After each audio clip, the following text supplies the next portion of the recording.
আসসালামু আলাইকুম। তানজিয়া জামান কে, কোত্থেকে এলো তিনি, সাকিব খানের সঙ্গে তার সম্পর্ক কী রয়েছে, রকস্টার মধ্যে তিনি কী করছেন, আর তিনি কোত্থেকে এলেন, তার জন্মস্থান কোথায়, তার উচ্চতা কতটুকু, তার নাম কি আসলে তানজিয়া, তাঙ্গিয়া নাকি জাঙ্গিয়া, কোনো এই টাইপের কোনো কিছু, সবটা জানার চেষ্টা করবো আজকের এই ভিডিও থেকে। কোথাও যাবেন না, আমার সাথেই থাকবেন। আশা করি খুব এনজয় করবো এবং খুব ইনফরমেটিভ ভিডিও হতে চলে যাচ্ছে। Thank you so much guys, thank you so much.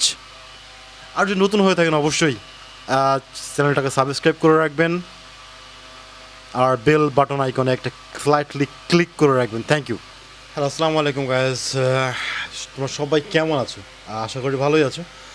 আজকে একটা বিষয় নিয়ে আলোচনা করতে যাব। আমি গতকালকে বলেছিলাম যে আমি ধীরে ধীরে রকস্টারের প্রত্যেকটা যারা কাস্টিং ক্রু রয়েছে এদেরকে নিয়ে আলোচনা করব।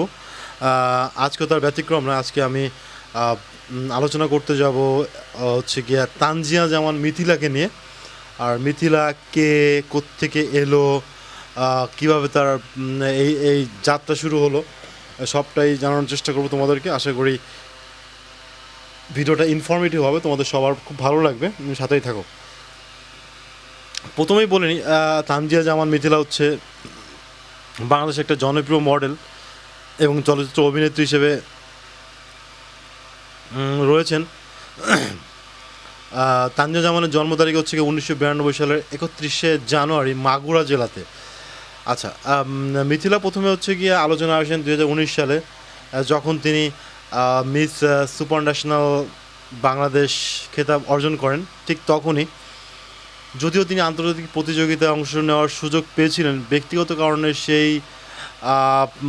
সেই প্রতিযোগিতা থেকে তিনি সরে দাঁড়ায়। এরপর 2020 সালে তিনি মিস ইউনিভার্স বাংলাদেশ 2020-এর মুকুট জিতে নেন, যা ছিল তার ক্যারিয়ারের বড় একটি মাইল ফলক।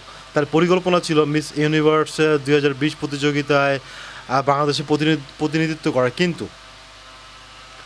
কিন্তু কোভিড-19 প্যান্ডামিকের কারণে তিনি অংশ নিতে পারেননি এবং কথিত রয়েছে তিনি টিকাও নেননি, তিনি ভ্যাকসিনও নেননি। তারপর মিথিলার সাফল্য কিন্তু একদমই থেমে থাকেনি। 2025 সালে তিনি আবারও মিস ইউনিভার্স বাংলাদেশে 2025 হিসেবে পুনরায় মুকুট উদ্ধার করেন। একই বছর তিনি মিস ইউনিভার্স 2025 অংশ নেন এবং সেখানে কিন্তু তিনি 30তম স্থান লাভ করেন, যেটা বাংলাদেশের জন্য অনেক বেশি মর্যাদাপূর্ণ ছিল। একটি অর্জন বলতে পারেন বাংলাদেশের সেক্ষেত্রে। শুধু প্রেজেন্টেই নয়, অভিনয় জগতেও তিনি নিজের জায়গা তৈরি করে রাখেন।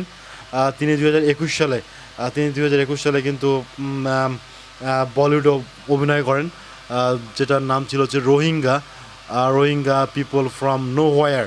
এই সিনেমাতে তিনি বলিউডে ডেবিউ করেন। তার ক্যারিয়ারটা আসলেই উজ্জ্বল, অনেক বেশি প্রমিজিং ছিল, কিন্তু মাঝে তিনি আর সিনেমা করেন নাই।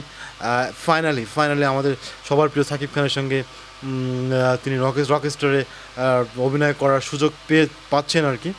এখন দেখার বিষয় তিনি আসলেই কেমন অভিনয় করতে পারেন, এটা আসলেই দেখার বিষয়। আমরা দেখতে চাই যে how she come with Shakib Khan, our biggest mega star.